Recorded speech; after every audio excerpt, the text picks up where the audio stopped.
¿Qué pasaba por la mente del infame que te estaqueaba en el frío? Te sacaron de los Penas y olvidos de la guerra. En esta serie, este ciclo de entrevistas que estamos haciendo desde marzo y que finalizarán el 14 de junio, haciendo el recorrido del día a día de la guerra y abordando lo sucedido hace 40 años de distintas perspectivas ópticas. Hoy vamos a tener el placer de dialogar con un prestigioso periodista, escritor, legislador santafesino, Carlos Del Frade, que escribió el libro El Imperio, Galtieri y las guerras. Es muy interesante cómo la posguerra construyó el relato de que el conflicto bélico fue la locura de un general alcohólico. Y es mucho más complejo que eso. Bueno, pero para que nos cuente de qué se trata su libro, lo saludamos a Carlos. Un gusto, Carlos. ¿Qué tal? Buenos días. ¿Cómo les va? Un gustazo para mí, muy amables. Bueno, estamos con testimonios en primera persona, pero también de referencia de contexto de lo que sucedió en la guerra. La guerra no fue un hecho azaroso ni para salvar a los militares de una dictadura decadente.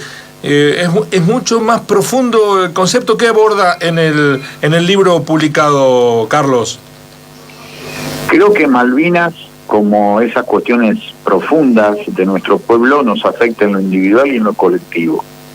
El libro tiene algunas particularidades en ese sentido, porque yo estaba haciendo lo que antes se llamaba la colimba, que es una síntesis de 3 verbos que para cerca de la ciudad de Rosario, con los FALES, fusil automático liviano, 7.62, de 5 tiros que disparaba salían con suerte 3, eran de la década del 50. Entonces cuando nos dijeron si teníamos algo que preguntar, a mí se me ocurrió preguntarle si le íbamos a tirar a los ingleses con los mismos fusiles que habíamos ido a practicar. Me comí un baile de novela, pero efectivamente 2 semanas después estábamos desde la fábrica militar de Fray Luis Beltrán, en el sur de la provincia de Santa Fe, muy cerquita de San Lorenzo. Le enviábamos a los pibes de la clase 62, yo soy clase 63, le enviábamos esos fusiles que disparaban poco y nada. En esos días también, la gente, después de la recuperación de Malvinas, estaba eufórica, y cuando volvíamos a ir a Tiro Federal nos paraba en las esquinas, cuando estábamos en los famosos camioncitos militares que eran los Unimox, y nos regalaban banderita argentina de plástico. Lo más impresionante es que la banderita argentina de plástico tenía Made in Hong Kong, con lo cual cuando se hablaba de soberanía ni siquiera teníamos una industria nacional para hacer la banderita para celebrar la recuperación de Malvinas. Había algo que no se arrastraba. Esos días igualmente me sirvieron a mí para escribirle a Galtieri por primera vez, para pedirle que me mande al frente porque quería ir a pelear. Eso fue el recuerdo personal.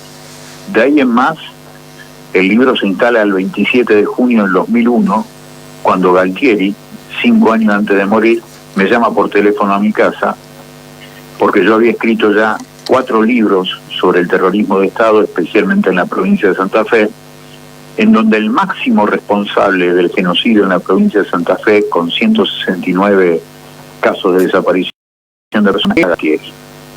Aquel hombre que yo creía que en el 82 era algo así como la resurrección de San Martín, terminaba siendo el peor asesino de la provincia de Santa Fe. En ese viaje aparecen las investigaciones, darnos cuenta que Galtieri era la expresión política de las empresas que lo habían hecho su referente realmente en el cordón industrial más importante de América Latina, que era el de Rosario y San Lorenzo, porque le había hecho desaparecer a los delegados que los molestaban, y era la expresión de un proyecto político que tenía, por sobre todas las cosas, su principal iniciador en quien alguna vez le había dicho a Galtieri que era el niño mimado, que eran los propios Estados Unidos. El libro explora cómo entre 1976 y 1979 la misma dictadura le había vendido armas a los propios ingleses, como ha sido revelado hace poquito por el Ministerio de Relaciones Exteriores. Y se mete directamente en esto que recién la canción decía con exactitud, que lo que significaba que aquellos que fueron a pelear encontraron 649 personas asesinadas por los ingleses, 326 en las islas, 323 en el crucero General Belgrano, pero después 400 suicidios en el territorio argentino, porque como bien decía la canción, muchas veces se miró para otro lado cuando la muchachada de Malvinas pedía un laburo que no tenía.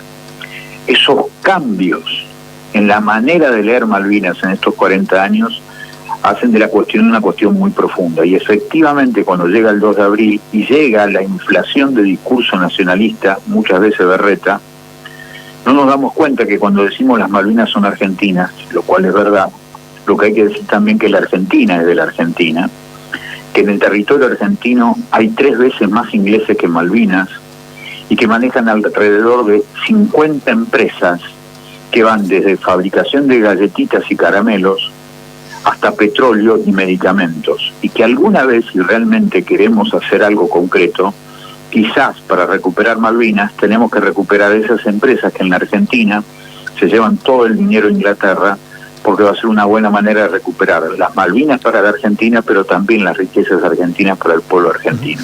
Eso es lo que señala este libro, que para nosotros es muy fuerte porque, insisto, entraña nada más y nada menos que una parte de la propia historia personal. No puedo dejar pasar el dato que diste, que el propio Galtieri se comunicó para plantearte qué, Carlos.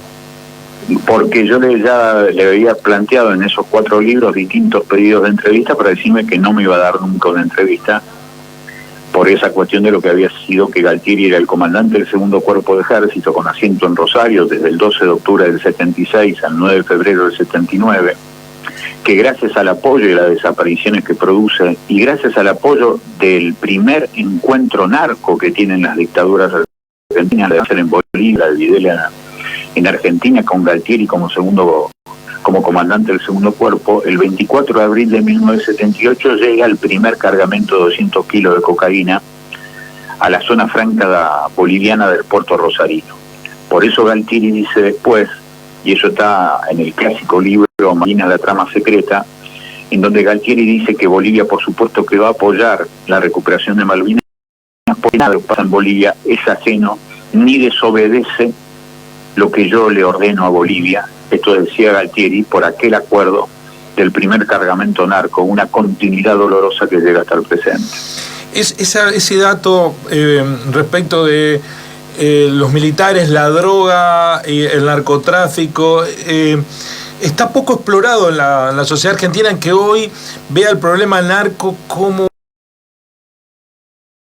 un problema para muchos si estuvieran los militares, que además fueron los que abrieron la puerta para el ingreso de la droga. Sí, porque además es un negocio paraestatal, de arriba hacia abajo, de adentro del Estado hacia afuera.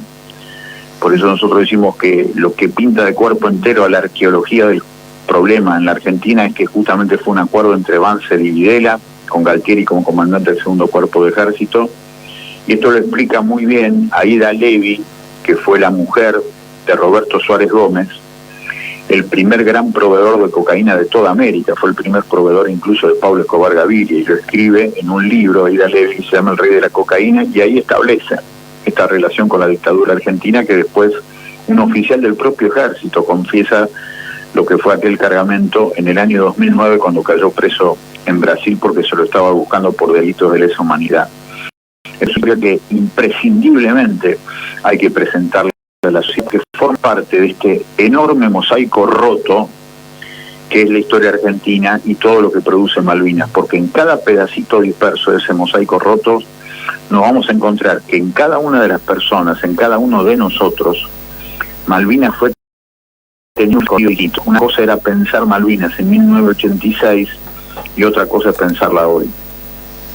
Ayer hablábamos con un excombatiente y nos decía que, o sea, en su opinión, la sociedad quiere escuchar los relatos de los que estuvieron en Malvinas, pero tampoco se advierte, digamos, más allá de esa opinión, una malvinización, mucho menos, no sé, con una política de Estado fuerte, digamos. ¿Cuál es su opinión al respecto en términos más sociales? Yo lo que creo que hoy tenemos un gobierno neomenemista que nadie votó, que nadie quiso, en donde la cuestión de la soberanía sobre el comercio exterior pierde por goleada, y por lo tanto todo lo que tiene que ver con la idea de Malvinas remite imprescindiblemente a la soberanía política y soberanía económica. Y hoy, por supuesto, estamos en presencia de naturalizar que las grandes empresas extranjeras se lleven la mayor cantidad de riquezas que es fruto del trabajo argentino. Eso hay que darlo vuelta como una media, para eso hay que trabajar muchísimo. Por lo tanto, efectivamente, lo que te decía el combatiente es verdad. Es muy importante escucharlos, porque no solamente le hacen bien a ellos, que generalmente han sido ninguneados, generalmente encontraron en el suicidio una respuesta porque nadie le daba una respuesta. Y efectivamente es muy importante escucharlo. Ahora, ese relato individual tiene que ver con proyectos políticos, económicos, que como nos pasa a la mayoría del pueblo argentino, generalmente somos arrastrados a esos proyectos que ni siquiera discutimos. A mí me sorprende, estamos dialogando con Carlos Del Frade, el periodista, legislador santafesino, autor de El Imperio, Galtieri y las guerras. Es como el relato, que en eso quiero aprovechar su experiencia de medios, creo que fue construido básicamente por los medios de comunicación, terminó limitando a la decisión de la guerra a un vaso de whisky con 2 hielos en la mano de Galtieri. ¿Eso fue intencionado, Carlos? Sí, porque era la forma más fácil de sacar las decisiones políticas que continuaron en la profundización de la dependencia, especialmente con el eje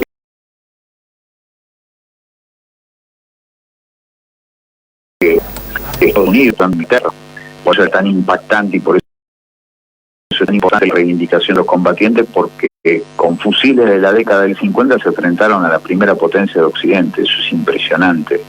Y esa pelea duró 74 días, como recién decía también la canción que ustedes ponían como la tortura. Claro, el ejército argentino se había preparado para torturar argentinos, para secuestrar argentinos, y esto es impresionante. Ese ejército no tenía nada que ver con el ejército sanmartiniano. Entonces, acerca de y consecuencia, responsabilidades a los sectores políticos empresariales que impulsaron la guerra y que impulsaron además la profundización de la dependencia y de la explotación de las riquezas argentinas para los extranjeros. Y eso incluye al alfonsinismo, al menemato, a todo lo que siguió, porque de hecho eso se experimenta en la experiencia de los ya no pusieron cobija en la cabeza, mandaron a los lugares de origen de sus respectivas guarniciones. Después trataron como locos, no les dieron trabajo, por eso los 400 suicidios. Mató más soldados argentinos el pueblo argentino o los gobiernos argentinos que los ingleses. Esto es lo que dicen las cifras, eso hay que asumirlo. Por eso me parece muy importante que 40 años después se reivindique a los muchachos como héroes, como peleadores, como combatientes, se los reivindique de verdad, pero en forma paralela, esa idea de que esto fue fruto de una cuestión de un tipo borracho, lo que oculta, lo que enmascara, lo que encubre son los intereses de muchas personas que lo que hicieron después con Malvinas fue profundizar la dependencia de nuestro pueblo. Para finalizar, Carlos, la sección la hemos llamado, estamos en la historia 33, nos faltan contar 7 historias de aquí hasta el 14 de junio, penas y olvidos de la guerra. La mayor pena y olvido de lo personal, para usted, ¿cuál fue? La mayor pena es, por un lado, la cantidad de muchachos jóvenes que no solamente murieron peleando contra los ingleses y sus socios estadounidenses, sino la situación de dependencia de nuestro pueblo y de cómo siguen manejando ellos la economía desde afuera. Y después, esa es la pena. Y después la otra pregunta era... El olvido. Y el olvido es esto, los intereses que están detrás.